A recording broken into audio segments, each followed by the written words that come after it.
দেশে যদি আসে জরিপ, মানুষ হয় গরিব। দ্বীপ জেলা ভোলায় এখন এটি একটি বহুল প্রচলিত প্রবাদ। জরিপ অফিসের অসাধু কর্মচারীদের খপ্পরে পড়ে সর্বশান্ত হতে হচ্ছে অনেক পরিবারকে। চাহিদা মতো ঘুষের টাকা না পেলে একজনের জমি রেকর্ড করে দেয়া হচ্ছে অন্যজনের নামে।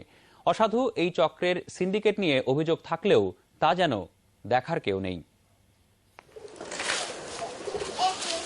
স্বামীর মৃত্যুর পর এই ভিটেমাটি আঁকড়ে পড়ে আছেন ফরিদা বেগম। 4 দশক ভোগ দখলে থাকা এই 22 শতাংশ জমিটুকুই শেষ সম্বল তার। কিন্তু সম্প্রতি হঠাৎই পরিবারটি জানতে পারে তাদের জমি মাঠ পর্চা করে দেয়া হয়েছে প্রতিবেশী একজনের নামে। ধন্যগরের টাকসু দিই, জমিনের খাজনা টাজনা দিই, আর হেয়ার পর আমাকে জমিন গেছে। সেটেলমেন্ট অফিসার হাসান আহমেদ, তহিদুল ইসলাম আর কালাম সার্ভেয়ার তারা আমাকে বলে যে আপনাকে একটা মোটা অঙ্কে টাকা দিতে হবে। মোটা অঙ্কে অনেক টাকা সে দাবি করে, সেখান থেকে তাকে কমাইতে কমাইতে আমি 2 লক্ষ টাকা দাবি দেই। এ অভিযোগ অস্বীকার করছেন তহিদুল ইসলাম। সাথে আমার টাকার কোনো লেনদেন এরকম কিছু হয়নি। এরা আমার সামনে আর নাই, আমার কোনো টাকা দিছি কিনা তাকে জিজ্ঞেস করে। কিছুক্ষণ পর গোপন ক্যামেরায় ধারণ করা ছবি। এবার তহিদুল ইসলাম ফরিদার পরিবারের এক সদস্যকে ডেকে 15,000 টাকা বুঝিয়ে দিলেন। তখনও কথা কাটাকাটি চলছিল ঘুষের 2 লাখ টাকা নিয়ে। আপনি দিবেন গেছে মাসের 10 তারিখে, টাকার বিনিময়ে আমার তো টাকা নিল 2 লাখ টাকা।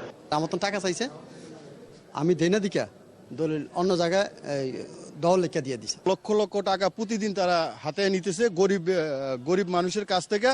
উমের মুরগির ডিমটা পর্যন্ত বিক্রি করে এনে ডিসি অফিসের বারিন্দায় খুঁয়ে যাইতেছে অসহায় মানুষগুলি। আমার 2 একর 86 শতাংশ জমির পর্চায় আমার নাম উঠাবে, এই জন্য সে 2 লক্ষ টাকা দাবি করছে। আমি টাকা দিতে না পারায় আমার ওইটা খারিজ করে দিচ্ছে। ওনার কাছে আমরা কেস দিছি, কেসের ভিতরে উনি একতরফা ভাবে বিবাদীকে রায় দিয়ে দিচ্ছে। সাধারণ মানুষকে ভুলের ফাঁদে ফেলে সেই অজুহাতে অর্থ আদায়ের অভিযোগ আছে ভোলা সেটেলমেন্ট অফিসের অসাধু কর্মচারীদের বিরুদ্ধে।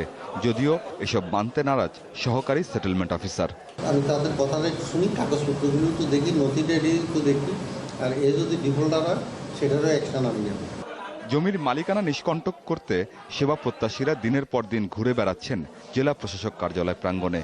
অথচ কর্মকর্তারা তাদের আর্জি শুনতে রাজি নন বলে অভিযোগ ভুক্তভোগীদের। আমিন বাবু, যমুনা নিউজ।